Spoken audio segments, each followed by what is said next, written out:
नमस्कार। मैं वीके शास्त्री अपने चैनल के माध्यम से आप सभी दर्शकों का बहुत बहुत स्वागत करता हूं। पराक्रम, साहस, शौर्य और ऊर्जा के कारक ग्रहों के सेनापति मंगल 10 मई 2023 को राशि परिवर्तन करेंगे और राशि परिवर्तन करके अपनी नीच की राशि कर्क राशि में गोचर करेंगे। कर्क राशि में मंगल का गोचर 1 जुलाई 2023 तक रहेगा।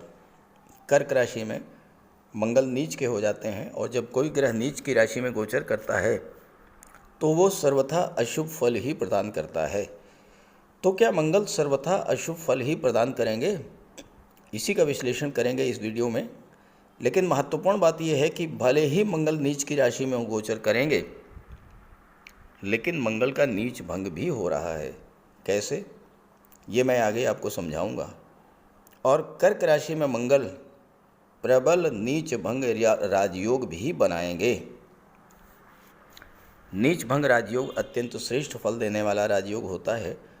तो इन 50 दिनों में कर्क राशि में मंगल कन्या राशि के जातकों को क्या शुभ क्या अशुभ फल प्रदान करेंगे, इसी का विश्लेषण करेंगे इस वीडियो में।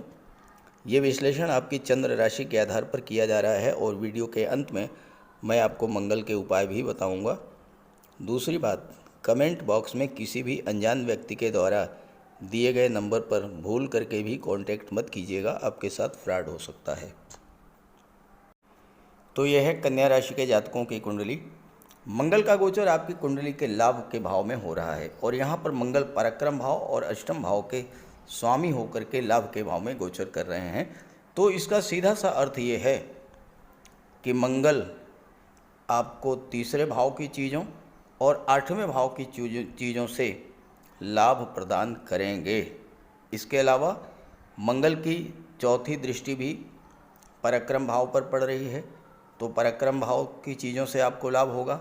मंगल की दृष्टि पंचम भाव पर पड़ रही है, तो पंचम भाव का आपको लाभ मिलेगा और छठे भाव पर भी मंगल की दृष्टि पड़ेगी, तो छठे भाव का भी लाभ आपको प्राप्त होगा।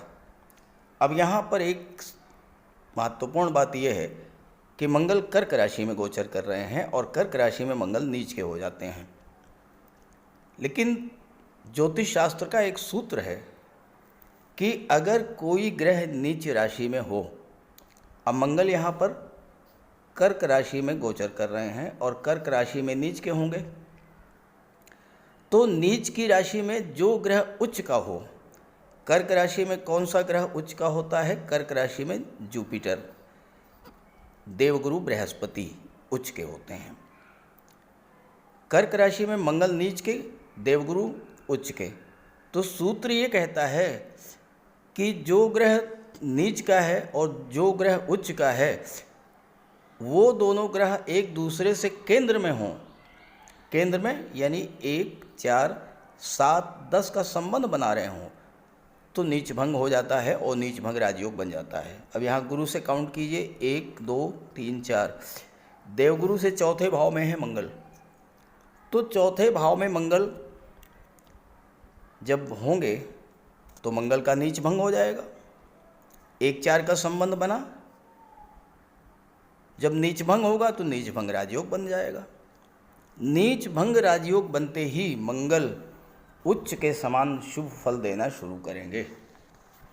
अब यहाँ पर मंगल लाभ के भाव में गोचर कर रहे हैं, तो चलिए इसके प्रभाव को समझते हैं।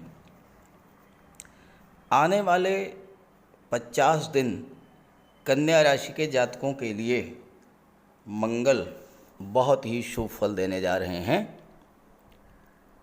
यहाँ पर 11वां भाव जो है वो लाभ का भाव होता है और यहाँ पर मंगल आपको धन का लाभ, दृष्टि पंचम पर तो संतान का लाभ, शिक्षा प्रतियोगिता का लाभ और साथ ही साथ आपके फ्रेंड सर्किल, आपके सोशल सर्किल में, सोशल नेटवर्क में वृद्धि करेंगे। 11वें भाव में मंगल के गोचर को अधिकांश ज्योतिषाचार्यों ने बहुत शुभ फल देने वाला माना है और यहाँ तो मंगल राजयोग बना रहे हैं। वराह मिहिर ने कहा है कि लाभे प्रभूत धनवान अर्थात वो जातक जिसकी कुंडली के 11वें भाव में मंगल का गोचर हो वो बहुत ही धनवान होता है और जीवन में हर तरह के लाभों को प्राप्त करने वाला होता है। और चूंकि पराक्रम भाव के स्वामी है मंगल, तो आपके पराक्रम पुरुषार्थ में वृद्धि करेंगे, आपके कार्य करने की क्षमता में वृद्धि करेंगे, आप नई ऊर्जा, नए जोश, नए उत्साह के साथ कार्य क्षेत्र में जुटेंगे और हर तरह का लाभ प्राप्त करेंगे। ज्योतिष शास्त्र का कहना है कि 11वें भाव के में मंगल का गोचर होने से जातक के शत्रु भी इनके धन, वैभव, निडर व साहसी स्वभाव के कारण इनसे डरते हैं और इनकी प्रशंसा करते हैं। और मंगल की दृष्टि छठे भाव पर पड़ेगी तो मंगल शत्रुहंता कहे जाते हैं, तो शत्रुओं का तो कोई मतलब ही नहीं रह जाएगा। शत्रु तो स्वयं आपसे डर के भागेंगे और साथ ही साथ पराजित होंगे अगर कोई शत्रु हैं। मंगल की दृष्टि पंचम पर पड़ेगी। छात्रों के लिए मंगल का ये गोचर अत्यंत शुभ है, क्योंकि 12वें भाव विदेश भाव के स्वामी जो हैं सूर्य हैं, सूर्य मंगल के मित्र हैं और गुरु अष्टम में गोचर करते हुए 12वें भाव पर दृष्टि डाल रहे हैं। गुरु, सूर्य और मंगल ग्रहों के राजा, सेनापति और महामंत्री जब तीनों ही एक भाव को प्रभावित करेंगे तो उसका शुभ फल तो आपको मिलेगा ही। तो छात्रों के लिए उच्च शिक्षा प्राप्त करने के लिए विदेश जाने का तो प्रबल योग बनेगा। आपके राशि के स्वामी हैं बुध और बुध व्यापार के कारक होते हैं और विदेश भाव इस समय सबसे ज़्यादा प्रभावित हो रहा है, तो ऐसे में आपको विदेशी व्यापार से भी लाभ होगा। मंगल लाभ के भाव में है और मंगल भूमि के कारक होते हैं, भूमि पुत्र कहे जाते हैं, तो इस समय आप भूमि, भवन, प्रॉपर्टी पर निवेश करेंगे। कोई प्लाट या कोई प्रॉपर्टी आप खरीद सकते हैं। साथ ही साथ जो कुंडली का पंचम भाव होता है वो लव रिलेशंस का होता है, सप्तम भाव विवाह का होता है। मंगल के प्रभाव से आप अपने रिश्तों में, अपने लव रिलेशंस में नई ऊष्मा, नई ऊर्जा महसूस करेंगे। और जैसा मैंने अपने पिछले वीडियोस में बताया है कि सप्तम भाव का स्वामी अगर कोई शुभ ग्रह हो, गुरु, बुध या फिर शुक्र, या सप्तम भाव में किसी शुभ ग्रह का गोचर हो या शुभ ग्रह की दृष्टि पड़े, गुरु की, बुध की या शुक्र की, उस स्थिति में विवाह के प्रबल योग बनते हैं। तो मंगल के प्रभाव से आपके लव रिलेशन से स्ट्रांग होंगे और वो विवाह के बंधन में परिणित हो जाएंगे। अगर आप विवाह के इच्छुक हैं तो 10 मई से और 1 जुलाई के बीच का जो समय है ये विवाह के बंधन में बंधने के लिए अत्यंत शुभ है। गुरु अष्टम भाव में गोचर करते हुए 12वें भाव पर दृष्टि डाल रहे हैं। गुरु जब भी अष्टम में गोचर करते हैं या अष्टम भाव पर दृष्टि डालते हैं तो एक तरह का दैवी सपोर्ट आपको दिलाते हैं, ईश्वरी कृपा आप पर बरसती है। तो ऐसे में आप पर मंगल के कोई अशुभ प्रभाव अगर पड़ने भी हैं तो उससे आप बाहर निकल आएंगे, क्योंकि देवगुरु आपको रक्षा करेंगे, आपकी सुरक्षा करेंगे। मंगल अष्टम के स्वामी हैं। 8वें भाव में 1 लिखा है, 1 का मतलब मेष राशि, और मेष राशि के स्वामी होते हैं मंगल। मंगल अष्टम के स्वामी होकर 11वें भाव में गोचर कर रहे हैं, तो 8वें भाव की चीज़ों से आपको लाभ मिलेगा। पहली बात तो यही है कि ईश्वरी कृपा आप पर बरसेगी, दैवी सपोर्ट मिलेगा, कितनी भी बड़ी मुसीबत में हो आप बाहर निकलेंगे। दूसरी बात अष्टम भाव गुप्त धन का होता है, तो आपको गुप्त धन की प्राप्ति होगी, यानी कि कोई प्रॉपर्टी, पैतृक संपत्ति मिल सकती है। शेयर, इंश्योरेंस के क्षेत्र से या ससुराल पक्ष से आपको धन का लाभ होगा। रिसर्च के क्षेत्र में है तो आपको रिसर्च के क्षेत्र में भी सफलता प्राप्त होगी, लाभ होगा, हर तरह का लाभ होगा, क्योंकि मंगल लाभ के भाव में गोचर कर रहे हैं। अष्टम भाव भूमि के नीचे के पदार्थों का होता है और बुध जो हैं वो व्यापार के कारक हैं और गुरु सप्तम के स्वामी होकर के अष्टम में गोचर कर रहे हैं। तो ये समय अभी अष्टम भाव की चीज़ों से जुड़ने के लिए रिसर्च का क्षेत्र है, इंश्योरेंस का क्षेत्र है, शेयर ब्रोकर या कमीशन एजेंट का क्षेत्र है या फिर ऑडिट या टैक्सेशन का क्षेत्र है। इन सब क्षेत्रों से जुड़ करके आप बहुत अच्छी सफलता और लाभ अर्जित कर सकते हैं। इसके अलावा अष्टम भाव जो है ज्योतिष तंत्र मंत्र का होता है। गुरु की दृष्टि 12वें भाव पर पड़ रही है जो कि धर्म और अध्यात्म का होता है, मोक्ष का होता है। गुरु धर्म और सत्कर्म के कारक हैं और मंगल गुरु के मित्र हैं। तो जितना ही अधिक आप धर्म अध्यात्म से जुड़ेंगे, जितना ही पूजा पाठ करेंगे, उतना ही अधिक मंगल आपको इस गोचर काल में लाभ देने जा रहे हैं। ये तो हुआ मंगल का सकारात्मक पक्ष। अब कुछ बातें ऐसी भी हैं जिनको लेकर के आपको विशेष सावधान भी रहना होगा। चूँकि मंगल अष्टम के स्वामी हैं, शनि छठे भाव में गोचर कर रहे हैं। शनि और मंगल का षडाष्टक योग बन रहा है, 6-8 का संबंध बन रहा है। शनि से छठे भाव पर मंगल और मंगल से 8वें पर हैं शनि। 6-8 का जो संबंध बनता है ये बहुत ही ख़राब संबंध माना जाता है। तो यहाँ पर आपको शनि के नेगेटिव फल मिल सकते हैं, मंगल के नेगेटिव फल मिल सकते हैं। चूँकि मंगल अष्टम के स्वामी हैं, अष्टम भाव आकस्मिक घटनाओं का दुर्घटनाओं का होता है, क्रॉनिक डिजीज़ का होता है। तो वाहन चलाते समय आपको विशेष सावधानी बरतनी है, एक्सीडेंट्स के चांसेस बनेंगे। मंगल की दृष्टि पंचम पर है, पंचम संतान का भाव होता है, तो गर्भवती माताओं को विशेष सावधानी बरतनी होगी। शनि छठे भाव में है, रोग भाव में, और शनि रोगों के कारक भी होते हैं।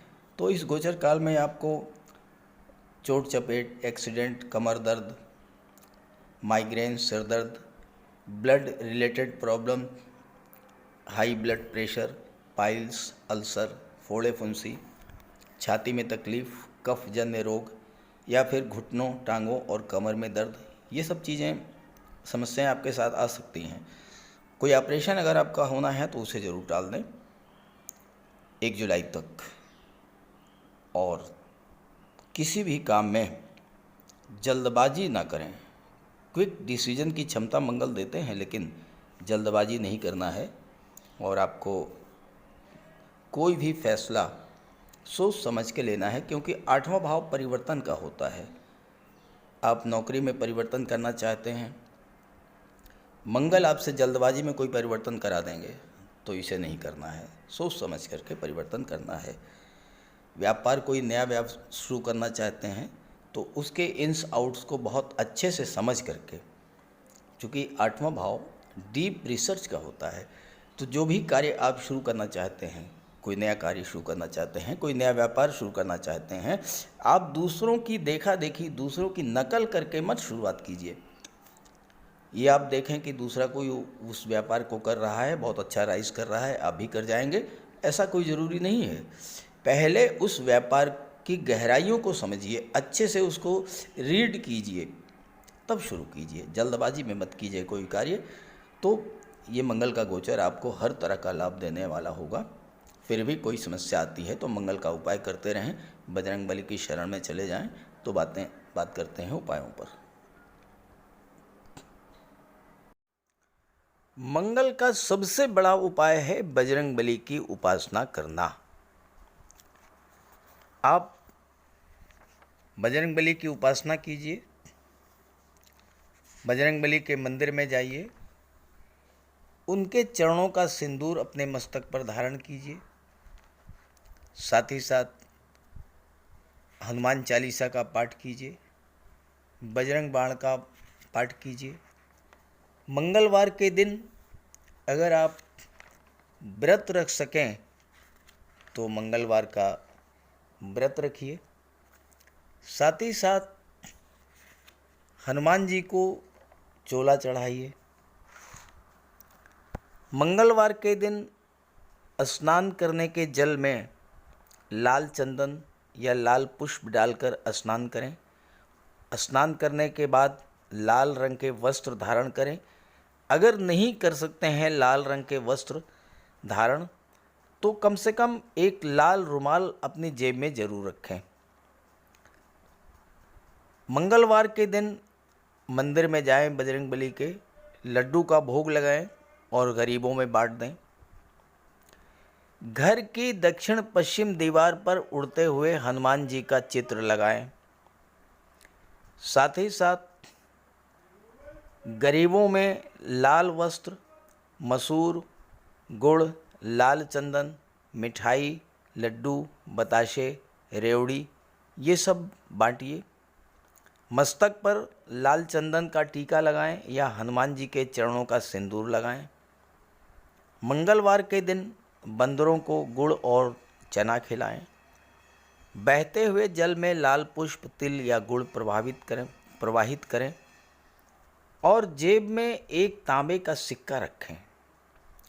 साथ ही साथ अगर आप मंगल के ये उपाय कर लेते हैं तो राहु भी नियंत्रित हो जाएंगे और शनि भी नियंत्रित हो जाएंगे, क्योंकि बजरंगबली की उपासना करने से राहु, मंगल और शनिदेव तीनों का ही उपाय हो जाता है। इसके अलावा एक चांदी की छोटी सी ठोस गोली चाहे आप जेब में रखें या चेन में पहन लें या ब्रेसलेट में लगा लें। अपने बैग में मोरपंख रखें और घर में भी मोरपंख लगा लें। मेन डोर पर, कार्यस्थल पर भी मोरपंख रखें, तो इससे राहु आपको परेशान नहीं कर पाएंगे। तो ये सब उपाय बहुत आसान हैं। सुंदरकांड का पाठ कीजिए, बजरंग बाण का पाठ कीजिए, हनुमान चालीसा का पाठ कीजिए। ऐसा कोई उपाय नहीं है जो आप नहीं कर सकते, और आप इन उपायों को कीजिए, फिर देखिए आपको कितना बड़ा लाभ मिलता है। नमस्कार।